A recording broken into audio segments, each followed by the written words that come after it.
బోధ ఓం నిత్యబోధాయ నమః. దానికి వివరణ చెప్తున్నారు. ఎల్లప్పుడూ బోధమును కలిగించున్నది. బోధము అనగా జ్ఞానం. జ్ఞానము చిదానంద రూపిణి తల్లి వల్ల కలుగుతున్నదన్నారు. ప్రతిదినము ప్రాతఃసంధ్యలో జీవులు మేలుకొనును, జీవులు నిద్రించు రాత్రి మేలుకొను సంధ్య రెండును అమ్మ స్వరూపాలని చెప్తున్నారు. అలాగే మరో శ్లోకాన్ని చెప్తున్నారు. త్వం సిద్ధిస్త్వం స్వధా స్వాహా త్వం మాతర్లోక పావని సంధ్యారాత్రి ప్రభాభూతిర్మేధా శ్రద్ధా సరస్వతి అని చెప్తున్నారు. చెప్తూ 23వ నామాన్ని చెప్తున్నారు. నాదిని అని చెప్తున్నారు. ఓం నాదిన్యై నమః. నకారము ప్రాణవాయువు అన్నారు, దకారం అగ్ని అన్నారు. అగ్ని వల్ల ప్రేరేపించబడిన ప్రాణవాయువు వల్ల శబ్దం పుడుతుందన్నారు. దానికి నాదం అని పేరన్నారు. ఈ నాదం పరావాక్తను పిలువబడుతుందయా.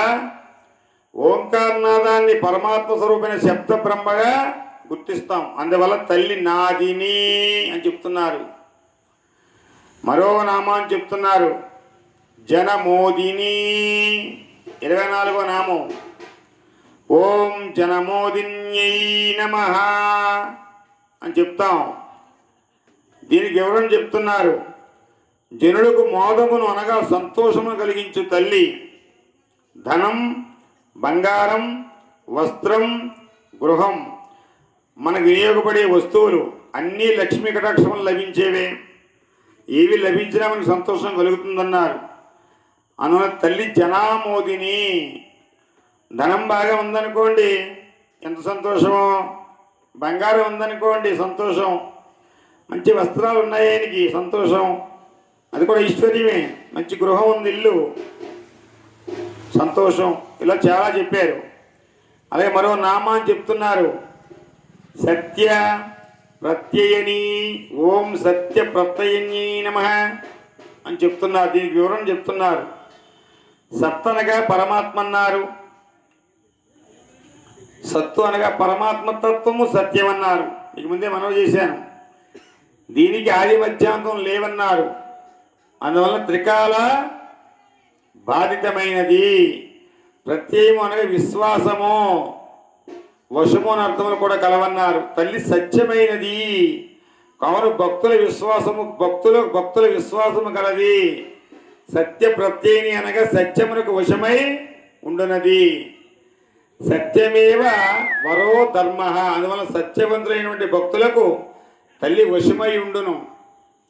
చూడండి, చాలా జాగ్రత్తగా పట్టుకోవాలి ఈ మాటలో. ఎవరైతే సత్యాన్ని మాట్లాడుతూ ఉంటారో అక్కడ తల్లి ఉంటుంది. ఒక ఆయన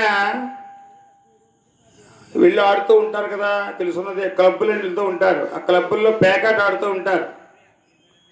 నిశ్శబ్దంగా ఐశ్వర్యం వెళ్ళిపోతూ ఉంటుంది అక్కడి నుంచి.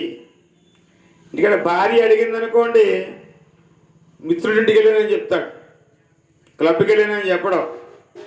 అబద్ధం ఆడాడు లేదా? అబద్ధం ఆడాడు. అందువల్ల అబద్ధమాడిన చోట ఐశ్వర్యం వెళ్ళిపోతున్నారు.